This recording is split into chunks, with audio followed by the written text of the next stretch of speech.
Hello everyone, Miss Carrie here from Miss Carrie's Creations with another design team project for Bramble Fox.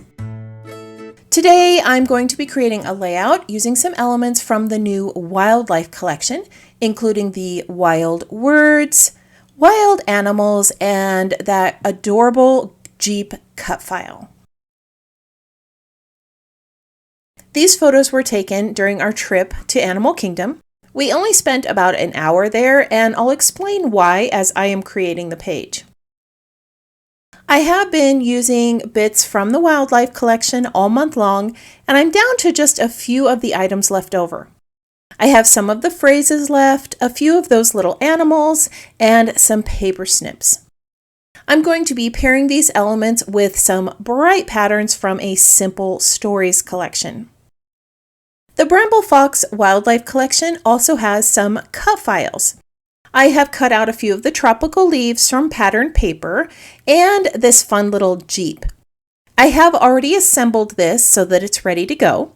The main part of the Jeep was cut from patterned paper, and I added a little bit of shading and pen details to a few of the pieces.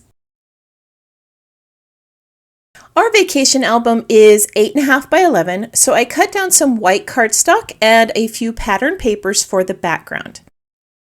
I know I want a larger piece in the center and a patterned paper strip on the right.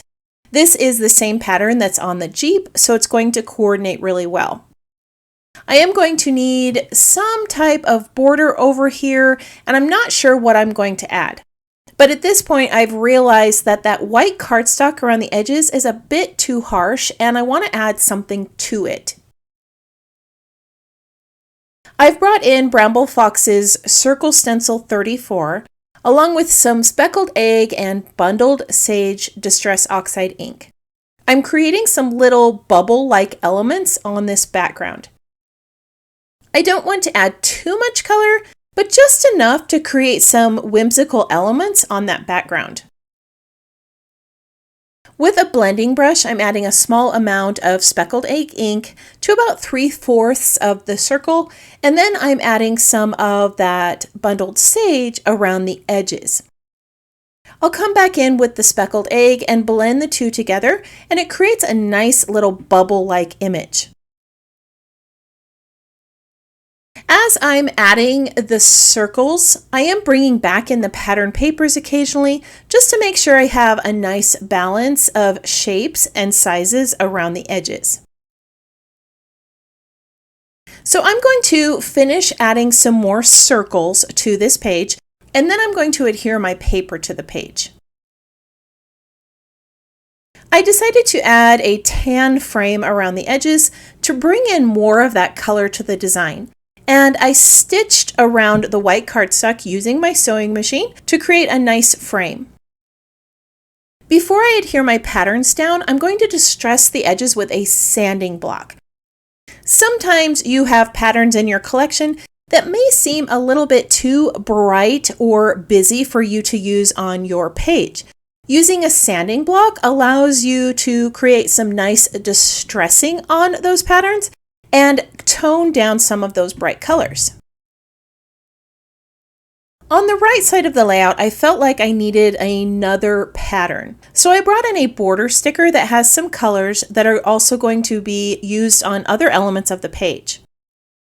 I did sand this sticker to distress it before I tacked it down. I'm going to finish adhering all these elements in place, and then I'm going to run this through my sewing machine and add a little bit of zigzag stitching. Now that the base of the page is complete, I'm going to mix and match some elements from various collections that I have to help tell the story. When we were planning this vacation, one of my main concerns was where to eat.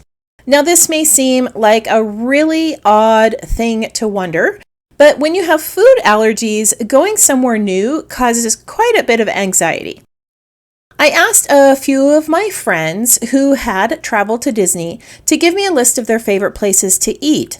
And one of my friends gave me a long list of her favorite treats, which included gluten-free churros at Animal Kingdom. Now, if you have food allergies or are gluten-free, you know what it's like to be able to have a treat that you wouldn't normally be able to eat. The week of our vacation was full of visits to various parks and a 3-day conference, so we knew that we would not be able to spend the day at Animal Kingdom. But my husband opted for a park hopper pass, which allowed us to go from our main park that day to another park without having to pay for an extra ticket.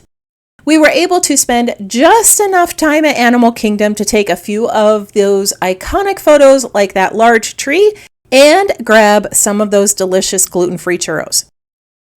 Now, this may seem a bit silly to some of you, but it was one of the highlights of my vacation, so I wanted to make sure I recorded this memory in our album.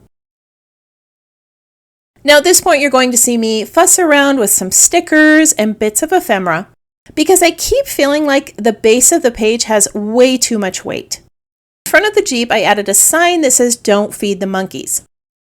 I'm not sure at this point if that sign really works, but I like how it goes with the theme of the page, so for now I'm going to leave it. With the little bit of orange at the base of the page on the lion, I wanted to bring that color to the top of the page. So I added some pieces from the cut apart page that I layered with a title and a little churro sticker.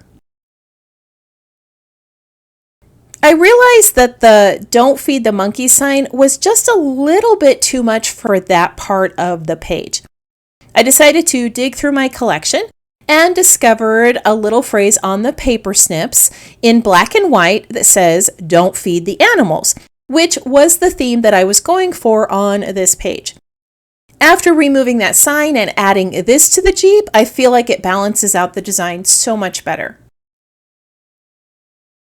The leaves that I cut out of pattern paper were tucked behind the lion to ground him a little bit, and next to him I added a few stickers, one that says "Good Eats." I'm going to go print my journaling and then I'll share this finished page with you. Off camera, I added the journaling with a little bit of stitching along the side, and I also added some twine to the tag at the top of the page. Behind the photos, I tucked a few orange pattern paper strips to help them stand out a little bit more. I think this pulls the page together and frames those photos really well. I'm going to share a few close-ups of this page so that you can see it in a little bit more detail. This layout was created to record some memories of our trip to Animal Kingdom for the sole purpose of getting some gluten-free churros. Sometimes you just need to record a memory of the silly things you did on vacation so that you can remember all the fun that life has to offer. I want to thank you again for joining me as I created another scrapbook layout and shared this fun memory with you. If you would like to see more of my projects, you can visit my channel or follow Miss Carrie's Creations online. If you have any questions about this project or the supplies I used, feel free to comment below. I hope that you have a wonderful week, and I can't wait to see what you create.